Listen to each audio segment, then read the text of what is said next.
বন্ধুরা, ব্রিটেনের মাটির বুক থেকে ভারত তার সিংহাসন ছিনিয়ে আনছে। যে ইংরেজরা একদিন আমাদের দেশ থেকে ধন দৌলত লুটে নিয়ে গিয়েছিল, আজ সেই ইংল্যান্ডেরই শক্তিশালী ভল্ট খালি করে ভারত তার ১০৪ টন সোনা রাতের অন্ধকারে প্লেনে করে উড়িয়ে নিয়ে এসেছে নিজের ঘরে। এটি কোনো সাধারণ ঘটনা নয়, এটি একটি আর্থিক সার্জিক্যাল স্ট্রাইক, যার খবর দুনিয়া টের পাওয়ার আগেই সোনা পৌঁছে গেছে আমাদের সুরক্ষিত গোপন আস্তানায়। আজ ভারতের এই হুঙ্কার শুনলে ব্রিটিশদের বুক কেঁপে উঠছে, কারণ তারা বুঝতে পারছে ভারত আর আগের মতো নেই। ভারত এখন তার পাওনা কড়ায় গণ্ডায় বুঝে নিতে জানে। এই ভিডিওটি শেষ পর্যন্ত দেখুন, কারণ আজ আমি এমন কিছু গোপন তথ্য ফাঁস করব যা শুনলে আপনার রক্ত টকবক করে ফুটবে, এবং আপনি বুঝতে পারবেন কেন পশ্চিমী দুনিয়া এখন ভারতকে দেখে ভয় পাচ্ছে। বন্ধুরা, বিশ্ব রাজনীতিতে এখন এক অস্থির সময় চলছে।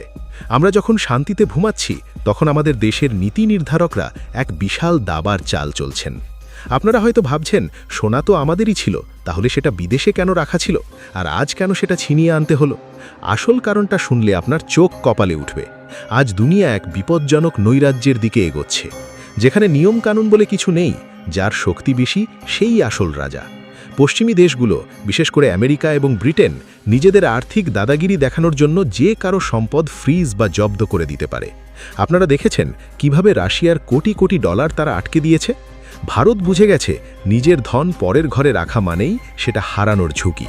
তাই ১০৪ টন সোনা বা প্রায় ১,০৪,০০০ কেজি সোনা, যা বছরের পর বছর ধরে লন্ডনের ভল্টে পড়েছিল, তাকে ভারত এখন নিজের হেফাজতে নিয়ে এসেছে। এখানে একটা জিনিস বুঝুন, যেটাকে আমরা সফট পাওয়ার বলি, ভারত এখন তার বদলে হার্ড পাওয়ার দেখাচ্ছে। এই সোনা সরানো কিন্তু সহজ ছিল না। ১০৪ টন সোনা সরানোর জন্য যে বিশেষ বিমানের ব্যবস্থা করা হয়েছিল, তার নিরাপত্তা ছিল লোহা কঠিন। কেন ভারত এত ঝুঁকি নিল? কারণ ফিন্যান্স বা অর্থ এখন যুদ্ধের ময়দান। আপনার যদি টাকা থাকে, কিন্তু সেই টাকার চাবিকাঠি যদি অন্যের হাতে থাকে, তবে আপনি স্বাধীন নন। ভারত আজ নিজের আর্থিক স্বাধীনতা ঘোষণা করল। বর্তমানে ভারতের মোট সোনার ভাণ্ডার প্রায় ৮৮০ মেট্রিক টন, যার সিংহভাগ এখন ভারতের মাটিতেই সুরক্ষিত। এটি আমাদের জন্য এক বিশাল ঢাল। কল্পনা করুন, যদি কাল বিশ্বজুড়ে অর্থনৈতিক মন্দা আসে বা যুদ্ধ লাগে, তখন এই সোনাই ভারতকে বাঁচাবে। আর সেই সোনা যদি বিদেশের মাটিতে থাকে, তবে তারা কি সেটা আমাদের ফেরত দেবে? ইতিহাস বলে, ইংরেজরা কখনো স্বেচ্ছায় কিছু ছাড়ে না। তাই ভারত এবার অনুরোধ নয়, সরাসরি অ্যাকশন নিয়েছে। প্রতিরক্ষা বিশেষজ্ঞদের মতে, আধুনিক যুগে সোনা কেবল গয়না নয়, এটি একটি কৌশলগত অস্ত্র। পশ্চিমের দেশগুলো যখন অন্য দেশের ওপর নিষেধাজ্ঞা জারি করে, তখন তারা মূলত সেই দেশের বৈদেশিক মুদ্রার ওপর আঘাত হানে। কিন্তু ভারতের হাতে যদি পর্যাপ্ত সোনা নিজের ঘরে থাকে, তবে কোনো বিদেশি শক্তি আমাদের ওপর চাপ সৃষ্টি করতে পারবে না। ইউক্রেন যুদ্ধের সময় রাশিয়াকে যেভাবে বিশ্ব ব্যাংকিং ব্যবস্থা থেকে বিচ্ছিন্ন করার চেষ্টা করা হয়েছিল, ভারত সেই থেকে বড় শিক্ষা নিয়েছে। আমরা চাই না আমাদের তিল তিল করে জমানো সম্পদ অন্য কারো মর্জির ওপর নির্ভর করুক। তাই অতি গোপনীয়তার সাথে এই বিশাল পরিমাণ সোনা আকাশপথে উড়িয়ে আনা হয়েছে। ব্রিটেনের সাধারণ মানুষ যখন জীবনযাত্রার ব্যয় নিয়ে হিমশিম খাচ্ছে, তখন ভারত তাদের মাটি থেকে নিজেদের সম্পদ সরিয়ে নিয়ে এসে নিজের অর্থনৈতিক পেশি শক্তি প্রদর্শন করেছে। বন্ধুরা, আপনি যদি ভারতীয় হন, তবে এখনই কমেন্ট সেকশনে জয় শ্রীরাম লিখুন, আর অন্য দেশ থেকে যারা দেখছেন তারা আপনার দেশের নাম লিখুন। দেখি কতজন এই ঐতিহাসিক মুহূর্তের সাক্ষী হচ্ছেন। এখন আসা যাক মূল খবরে। রিজার্ভ ব্যাংক অফ ইন্ডিয়া সম্প্রতি যে তথ্য দিয়েছে, তা শুনলে বিশ্বের তাবড় তাবড় অর্থনীতিবিদের মাথা ঘুরে যাচ্ছে। এই ১০৪ টন সোনা ইংল্যান্ডের ব্যাংক থেকে বের করে এনে ভারতের নাগপুর এবং মুম্বাইয়ের গোপন ভল্টে রাখা হয়েছে। আপনারা জানেন কি, কেন এই সোনা ইংল্যান্ডে ছিল? ১৯০১ থেকে ১৯৫০-এর দশকের বিভিন্ন সময় এবং পরবর্তীতে ১৯৯১ সালে ভারত যখন ঋণে ডুবেছিল, তখন কিছু সোনা বন্ধক রাখতে হয়েছিল। পরবর্তীতে তা আমানত হিসেবে সেখানে থেকে যায়। কিন্তু বর্তমানের মোদি সরকার এবং আরবিআই সিদ্ধান্ত নিয়েছে, বিদেশের ওপর ১% নির্ভর করা চলবে না। গত এক বছরে ভারত মোট যা সোনা ফিরিয়ে এনেছে, তার পরিমাণ অবিশ্বাস্য। এখন ভারতের ৭৭% সোনা ভারতের নিজেদের মাটির নিচে সুরক্ষিত। এবার একটা বিশেষ টুইটের কথা বলি।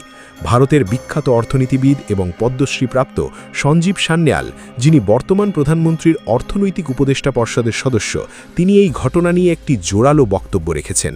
তিনি স্পষ্ট বুঝিয়ে দিয়েছেন, 1991 সালে আমরা রাতের অন্ধকারে সোনা বিদেশে পাঠিয়েছিলাম অসহায় হয়ে, আর 2024 থেকে 2026 সালের এই ভারত দিনের আলোয় বুক ফুলিয়ে সেই সোনা ঘরে ফিরিয়ে আনছে নিজের ক্ষমতায়। এটাই হলো নিউ ইন্ডিয়া। এই সোনা ফেরানোর ফলে আমাদের অনেকগুলো সুবিধে হয়েছে।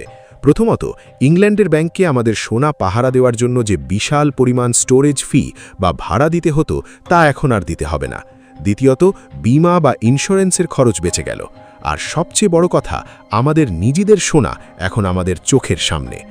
আজ বিশ্বের বড় বড় শক্তিগুলো বুঝতে পারছে যে ভারতের নীতি এখন কেবল রক্ষাত্মক নয়, বরং অত্যন্ত আগ্রাসী এবং জাতীয় স্বার্থকেন্দ্রিক। আগে যেখানে আমরা বিদেশের কাছে ঋণের জন্য হাত পাততাম, আজ সেখানে আমরা আমাদের সম্পদ বুক ফুলিয়ে নিজেদের মাটির নিচে নিয়ে আসছি। লন্ডনের ব্যাংক অফ ইংল্যান্ডের ভল্টে রাখা সোনা অন্য দেশের জন্য কেবল একটি সংখ্যা হতে পারে, কিন্তু আমাদের জন্য এটি কোটি কোটি ভারতীয়র ঘাম এবং পরিশ্রমের প্রতীক। মোদী সরকারের এই সিদ্ধান্ত কেবল কাগজের কলমে সীমাবদ্ধ নয়, এটি সরাসরি মাটির বাস্তবতাকে বদলে দিচ্ছে। পশ্চিমা মিডিয়া এই খবরটিকে ধামাচাপা দেওয়ার চেষ্টা করেছিল, যাতে তাদের দুর্বলতা প্রকাশ না পায়। কিন্তু ভারতের এই বিশাল পদক্ষেপ এখন আর গোপন নেই, কারণ দাপুটে ভারতের এই পদধ্বনি আজ সারা বিশ্ব শুনতে পাচ্ছে। এটি এমন এক ভারত যা তার শত্রুদের চোখে চোখ রেখে কথা বলতে জানে এবং নিজের পাওনা বুঝে নিতে এক চুলও ছাড় দেয় না। টেকনিক্যাল ভাষায় বলতে গেলে একে বলা হয় গোল্ড রিপ্যাট্রিয়েশন। সহজ কথায়, নিজের আমানত নিজের ঘরে রাখা। দুনিয়া এখন যেভাবে বদলে যাচ্ছে, তাতে আমেরিকা বা ব্রিটেনের মতো দেশগুলোর ওপর আর ভরসা করা যাচ্ছে না। তারা নিজেদের স্বার্থে যে কোনো দেশের ওপর নিষেধাজ্ঞা চাপাতে পারে, কিন্তু আমাদের সোনা যদি আমাদের কাছে থাকে, তবে কেউ আমাদের গায়ে আঁচড় কাটার সাহস পাবে না। ভারত এখন একটি সুইং স্টেট, অর্থাৎ আমরা যার পাশে দাঁড়াবো সেই পাল্লা ভারী হবে। তাই পশ্চিমী শক্তিগুলো আমাদের উপর চাপ সৃষ্টি করার চেষ্টা করছে, কিন্তু ভারত দেখিয়ে দিল যে আমরা কারোর দয়ার পাত্র নই। বন্ধুরা, এই যে 104 টন সোনা আনা হলো, এটি কোনো শেষ নয়, এটি মাত্র শুরু। ভারত তার বৈদেশিক মুদ্রার ভাণ্ডারে সোনার পরিমাণ ক্রমাগত বাড়িয়ে চলেছে, কারণ আমরা জানি যুদ্ধের সময় ডলারের দাম কমতে পারে, কিন্তু সোনার দাম কখনো কমে না। এটি একটি কৌশলগত সম্পদ।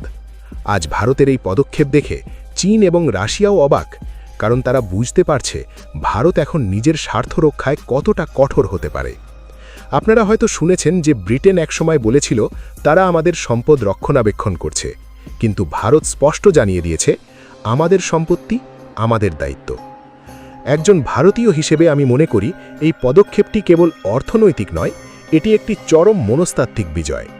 যে ইংল্যান্ড আমাদের 200 বছর শাসন করেছে, যাদের ব্যাংকে আমাদের সোনা পড়ে থাকা মানে ছিল তাদের শক্তির প্রতীক, আজ সেই ভল্ট থেকে সোনা বের করে আনা আমাদের জাতীয় মর্যাদার জয়।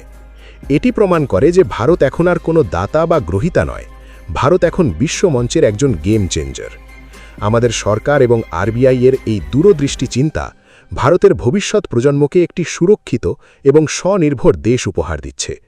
পশ্চিমা দুনিয়া আজ ভারতের দিকে আঙুল তোলার আগে 10 বার ভাবছে, কারণ তারা জানে এই সিংহের গুহায় ঢোকা এখন মৃত্যুর সমান। ভারতের এই দাপট দেখে বিশ্বের প্রতিটি প্রান্তে থাকা ভারতীয়দের বুক গর্বে ভরে ওঠা উচিত। জয় হিন্দ, বন্দে মাতরম।